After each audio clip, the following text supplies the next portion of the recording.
Are you looking for a most affordable pre-selling 3-bedroom house and lot in Nuvali? If yes, this video is for you.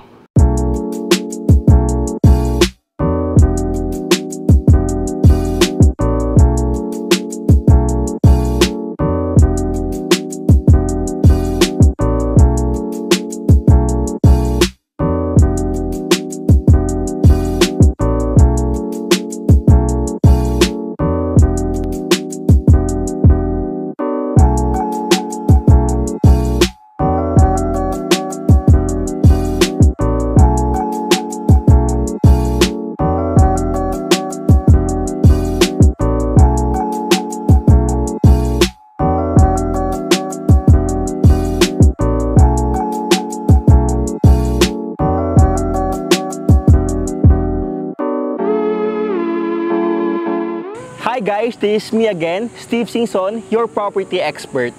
I would like to take this opportunity to express my love with Nuvali, with our project. Grabe sobrang ganda and sobrang daming dine-develop ngayon sa area. Not just Nuvali, even big developers, nagsama-sama sila, nagdikit-dikit sila. We have also the Villar City, the Eton City, the Arthaland, SM Development Corporation na alam natin there is something important sa area. Bakit sila nandito sa Santa Rosa, Laguna? And ngayon most of my clients are asking, Steve, meron ka bang model house dyan ng Misi? Bakit for Trista and Erin lang yung pinapakita sa amin, And ngayon guys, ipapakita ko sa inyo kung gaano kaganda yung aming house model ng Misi, which is considered to be the most affordable house and lot here in Nuvali. Let's go on a drive tour again, para maipakita ko lang sa inyo kung bakit ba ako in love dito sa aming project, which is Nuvali. By the way, sa mga first-timers natin dyan, discuss ko lang that Nuvali is the largest development of Ayala land in the Philippines, composed of 2,400 hectares. It is divided into 4 segments. We have Nuvali North, Central, South, and Heights. And dahil malaki si Nuvali, it is considered to be twice the size of Makati or 10 times the size of PGC. And right now, we are here at the Nuvali North proper, kung saan makikita yung mga malls. We have Soledad 1, 2, and 3, yung Ayala malls natin. We also have the shopping centers, which are the Landers, SNR, and of course, dito din makikita sa area yung ating Seda Hotel. We also have the Healthway Qualimed Hospital, And good news, as per my source dito sa Nuvali, that there will be an expansion of the hospital na in the future, magkakaroon sila doon ng kidney center. And it is the first ever na kidney center outside Metro Manila. Na of course maganda dahil dito siya sa Nuvali ilalagay. Dito din sa Nuvali North ilalagay yung ating one of the business district, which is Nuvali Techno Hub, na ang maganda, it will open opportunities sa mga workers natin dito sa South. So it will be the future IT hub or BPO hub here in the South. Dito naman tayo sa one of the pocket business districts in Nuvali, On our left side is East Block. This is 11.7 hectares in size. And on our right side naman, wala pang official announcement, but this one is the North Central Business District na 5 beses ng size ng East Block. Na kagandahan pag natapos tong dalawa to, you have your own business district inside Nuvali na para kung may BGC, That of course, it will create opportunities in the future sa lahat ng Nuvali residents natin. We are heading Nuvali Central. So as we go inside the Nuvali Central, ang unang kasalubong sa atin is yung Central Block. It's 12 hectares in size na ang theme niya, para siyang Alabang Town Center to give convenience sa nakatira inside Nuvali. People are asking, ang layo-layo ng Soledad, baka in the future, ang layo ng mall na pupuntahan ko. Don't worry, kasi ang ginawa ni Ayala, maglalagay siya ng commercial sa loob ng Nuvali North, Central, South, and Heights na in the future hindi ka napupunta sa labas kasi may sarili kang mall malapit sa iyong tirahan. On our left side, this one is a Rockwell development.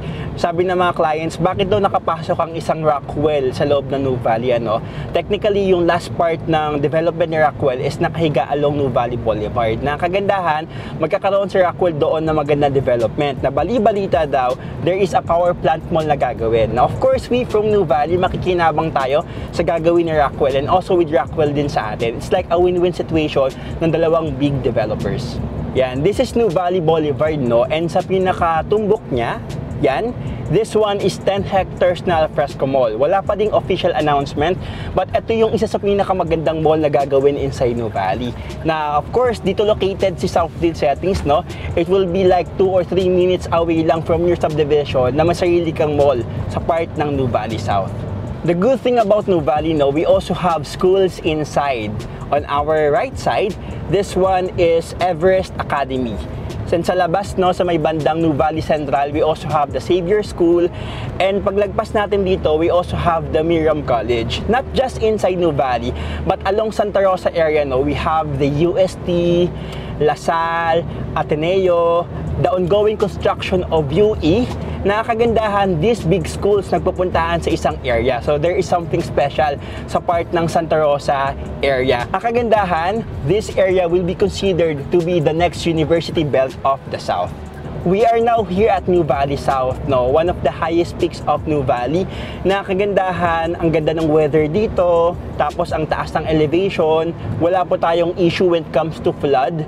When it comes naman sa water natin, wala tayong problem because we have our own water provider, which is Manila Water. Subsidiary niya yung Estate Water.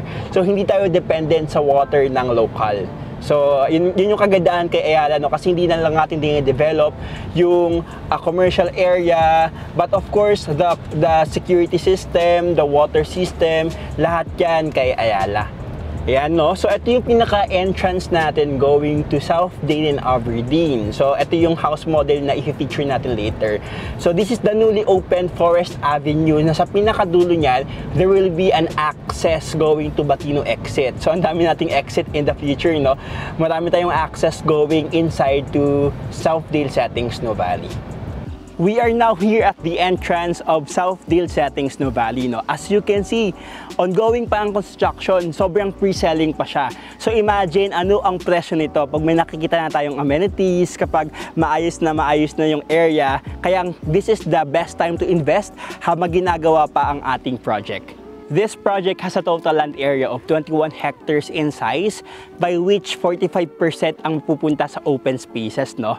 And nakagandahan dito, I think 10 to 20% of the total lots are house and lot, which are Celine, Trista, and Macy. But currently, no, sold out na yung ating Macy and Trista, kaya Macy yung ating i-feature today. And for the amenities naman, no, we have the 1 hectare open spaces.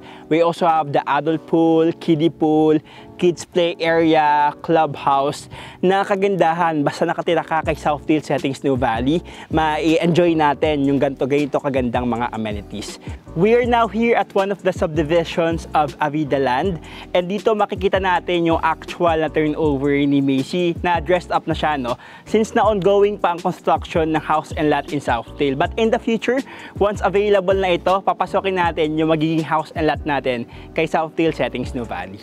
As you can see, ano, ito yung facade ng ating house, and yung minimum lot area niya is approximately 128 square meters. Kahit 128 lang yung lot, no, napakalawak pa din. From eto, dyan yung pinaka starting point natin and yung end point natin sa part na yon. As you can see, no, we still have enough space for 2 cars pa sa parking natin. Pwede ka maglagay ng parking dito and parking sa likod. And ang kagandahan pa sa Macy natin, no, pwede mo siyang i-expand in the future kasi malawak pa yung space niya sa gilid and malawak pa yung space niya sa likod. To appreciate more the beauty of this house model, pasok tayo sa loob. Welcome to your future home. Pagpasok mo, no, maaliwalas agad yung sasalubong sa atin. Ito yung gusto ko sa pagkakadesign ng Macy, no? Open planning lang siya. Yung nasa gitna, no, yung walang mga partition to make it more spacious. As you can see, pagpasok natin on this area is your living area where you can watch TV, or makipagkwentuhan with our family. So maganda yung pinaka-location ng living area natin. And as you can see, ano, malaki yung ating mga windows, no, to invite natural light para makasave din tayo sa electric bill in the future. Kumbaga, ang purpose ng bahay namin, no, is zero wastage. Ibig sabihin, wala kaming sinayang na space sa bahay na ito. And on this side naman is our dining area. Ayan siya, no? And harap ng ating dining area is our sliding door. Kung meron tayong front door, may sliding door. Of course, we also have the back door. Yan, no? So, but before that, dito muna tayo sa kitchen, no? Here naman, no, yung ating kitchen. As you can see, no, ito yung pinaka-original niya. Naglagay nga lang siya ng upper cabinet. So, in the future, na pwede mo pa siyang i-modify or mas pagandahin pa in the future. So, ito naman, yung side na to, no, yung ating toilet and bath. Yan. So, by the way, no, sa ating toilet and bath, yung baba na to, pwede mo pa siyang gawing stock room or storage area or parang mini working space. And sige, pasok tayo sa ating toilet and bath. As you can see, no, malawak din yung ating toilet and bath na pwede mo pa siyang pagandahin din pag na-turn over na po sa atin. Ngayon naman, i-check natin yung ating backyard. Yan, no? Kumbaga, malawak pa yung setback ng ating likod. So, ibig sabihin, pwede ka ba makapaglagay dito ng laundry area, ng dirty kitchen. Ayan, kumbaga sobrang laki pa na pwede mong maging future expansion in the future. Let's go upstairs para ma-check naman natin yung ating second floor. Tara! As you can see, ano, malawak na din yung ating stairs. And ito na din yung actual na ating hand railings. And yung sa baba din natin, wood na rin siya. Yun, and kumbaga malawak siya, and sa part na to, naka-high ceiling ka pa na pwede ka maglagay ng chandelier in the future. And as you can see, lahat ng side ng bahay natin, may mga windows talaga. Para nag-i-invite lang siya ng natural light. And pagpunta mo sa second floor, ang unang mapupuntahan agad natin yung toilet and bath sa ating second floor. So, ito siya. So, same size lang siya ng toilet and bath sa ating first floor, no? And pwede mo pa siyang pagandahin lalo once na ma-turn over na sa atin. And ito naman yung ating first bedroom. So, yun, no? Naka-design siya sa anak natin na babae. But of course, depends pa rin talaga yan kung sino yung gagamit ng room. So, spacious na rin yung ating first bedroom, no? And since this is a corner bedroom, meron tayong window sa side na to, and sa side din na ito. So, dito makapaglagay ka pa rin talaga ng cabinet dito since malawak naman yung ating first bedroom. And punta naman tayo sa ating second bedroom. So, yun, no? Kumbaga, naka-design naman yung second bedroom natin sa anak na lalaki. And same pa din, depende pa rin talaga, no, sa gagamit ng ating bedroom. Sa inner naman na bedroom natin, isang side yung may window. So malaki naman yung window natin, kaya very maaliwalas pa din yung feel ng ating mga bedrooms. And punta naman tayo sa ating master's bedroom. So yan siya, no? Malawak din yung master's bedroom na pwede ka pang makapaglagay up to queen size na bed. And of course, marami tayong mga windows. Yan, may window tayo dito. And dito sa side na to, yan. And sa side naman na to, no, pwede kang maglagay ng cabinet, or some of my clients, instead na cabinet, ginagawa siyang parang mini working space since na most of our professions na bumibili din sa Southfield Settings New Valley into online or work from home setup yung trabaho po nila. To all my clients, especially in the USA, Canada, Australia, UAE, Singapore, and kahit saan mang part yan ng mundo, and if you are looking for a retirement home in New Valley, this property might be the right one for you. Ang kagandahan dito kay New Valley, ano, you're not just buying a piece of property on a standalone subdivision, but what you're buying is the whole estate. Kasama sa binili mo yung mga ginawang schools, the central business districts, yung mga mall, and yung buong mismong estate ni Ayala na dito very secured, sobrang exclusive, na yan yung binibili mo pag may property ka kay Southfield Settings New Valley. If you want guys to know more about this project, just send a message to my number 0961 462-2138. My Facebook page is The Property Expert, Avidalan by Carlos Steve Singson. So don't forget to hit like, subscribe, and hit the notification bell to be updated to our upcoming videos. So once again, this is me, Steve Singson, your property expert here in New Valley.